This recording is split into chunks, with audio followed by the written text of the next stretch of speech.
বাস্তব জীবনে আমরা সবাই যেরকমই থাকি না কেন স্বপ্নে কিন্তু আমরা সবাই সুখী, কারণ স্বপ্ন দেখতে কোনো কিছু লাগে না এবং স্বপ্নে আমরা বহু দূরে এগিয়ে যেতে পারি। এর জন্য স্বপ্নে আমরা সবাই সুখী। তবে স্বপ্নটা কীরকমভাবে দেখা উচিত বলেন তো? স্বপ্ন কি ঘুমিয়ে ঘুমিয়ে দেখা উচিত? আমার কাছে কিন্তু একদমই এরকম মনে হয় না। স্বপ্ন এরকমভাবে দেখা উচিত যেটা বাস্তবায়ন করার জন্য আমার চোখের ঘুম হারাম হয়ে যাবে। আমি মূলত এটাকেই বাস্তব স্বপ্ন দেখা মনে করি। হ্যালো এভরিওয়ান, আসসালামু আলাইকুম। কী অবস্থা, কেমন আছেন সবাই? নতুন আরেকটা ভিডিওতে আপনাদের সবাইকে ওয়েলকাম জানিয়ে আজকের ভিডিওটা শুরু করে দিলাম। আশা করি আপনারা যেখান থেকে আমার ভিডিওটা দেখতেছেন সবাই ভালো আছেন, সুস্থ আছেন। বেশ লং একটা গ্যাপ পড়ে গেছে আমার এই লাইনে। অনেক দিন হয়ে গেছে ভিডিও আপলোড দিতে পারতেছিলাম না।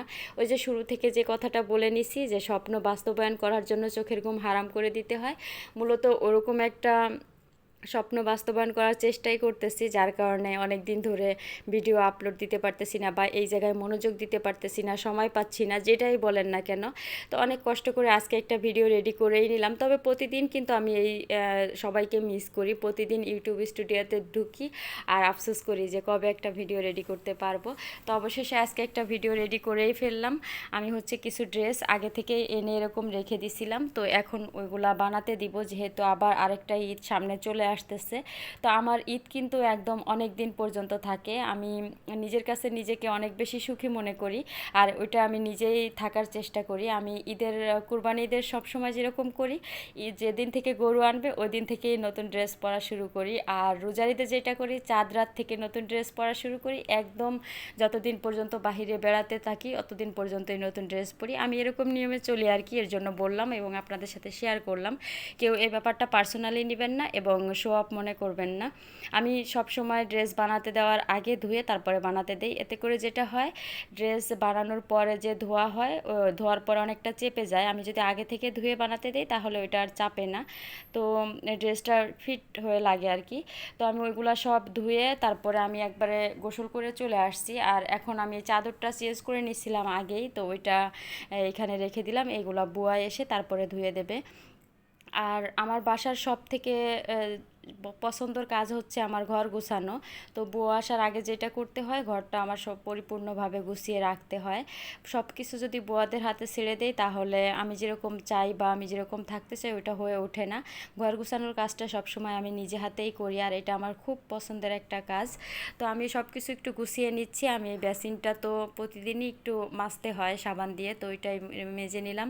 আর এই প্লান্টের পানিগুলো চেঞ্জ করে আবার নতুন করে পানি দিয়ে পাতাটাও ধুয়ে নিলাম। কতদিন পর পর স্প্রে করলে বা পানিটা চেঞ্জ করলে এটা একটু ভালো থাকে। আর এইগুলাই ফার্নিচারগুলো তো প্রতিদিনই মুছতে হয়, প্রচুর পরিমাণে ডাস্ট জমে যায়। বাইরে যত বেশি রোদ্রের তাপ থাকে, ঘরের মধ্যে তত বেশি ধুলাবালু হয়। যখন একটু বৃষ্টি নামে তখন একটু ধুলাবালুর পরিমাণটা কম থাকে। তো এখন বৃষ্টি বাদল না হলেও মানে বাহিরে কিন্তু ভালোই ধুলাবালু। তো এর জন্য এগুলো প্রতিদিনই ভালো করে ক্লিন করা লাগে। আমি সব কিছু ক্লিন করে তারপরে আহানাপের পড়ার টেবিলটা গুছাতে চলে আসছি। এটা বেশ এলোমেলো হয়েছিল, ও পড়া শেষ করে উঠে গেছে। এখন আমি এগুলো গুছিয়ে রেখে দিচ্ছি।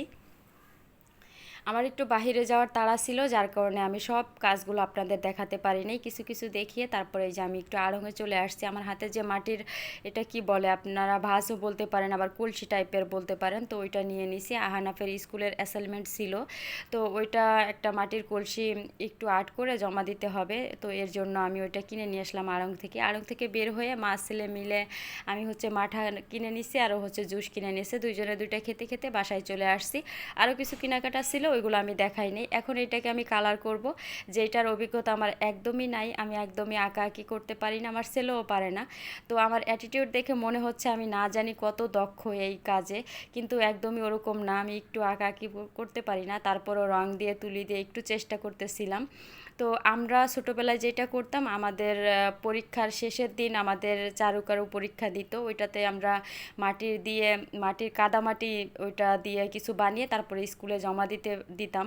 আর আমাদের বাচ্চাদের ক্ষেত্রে যেটা হয়, ওদেরকে এরকম অ্যাসাইনমেন্ট দেয় যেটা ওদের থেকে মাদের চিন্তা থাকে বেশি এবং আমাদেরকেই করে দিতে হয়।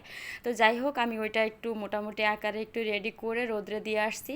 আর এখন অবশ্য রোদ নাই, তারপর আমি বারান্দায় দিয়ে আসছি, যেহেতু অলরেডি এখন বিকাল। তো আমি এখন সন্ধ্যাবেলায় ওদের কি খেতে দেবো এরকম একটা চিন্তা তো প্রতিদিন থাকেই। তো আজকে চিন্তা করছি যে একটু পাটিসাপটা পিঠা বানাবো। বেশ অনেক দিন হয়ে গেছে গরমের জন্য রান্নাঘরে লং টাইম থাকতে পারি না, বা এই টাইপের কোনো খাবার তৈরি করতে পারি না। যেহেতু এই টাইপের খাবার তৈরি করতে গেলে অনেকক্ষণ পর্যন্ত রান্নাঘরে থাকতে হয়, তো গরমের জন্য এটা সম্ভব হয়ে ওঠে না। তো ভাবলাম যে আজকে একটু ছেলেকে পাটিসাপটা পিঠা বানিয়ে দিই। এটা আমার ছেলের খুব পছন্দ। ও কিন্তু কোনো পিঠাই খায় না, শুধু মাংস দিয়ে চিতই পিঠা আর এই পাটিসাপটা পিঠা আর মানে কি বলে সিটা পিঠা, এই পিঠাগুলাই ও একটু পছন্দ করে বেশি। আর এই পিঠাগুলো বানাতে গেলেই শুরু থেকে শেষ পর্যন্ত রান্নাঘরে থাকা লাগে, যার কারণে সব সময় বানিয়ে দিতে পারি না। তো আজকে একটু পাটিসাপটা পিঠা বানাচ্ছি। এর জন্য আমি চালের গুঁড়ি, তারপরে ময়দা, আমি যতটুকু পরিমাণে চালের গুঁড়ি নিছি তার থেকে অর্ধেক নিছি ময়দা, আবার ময়দার থেকে অর্ধেক নিছি সুজি।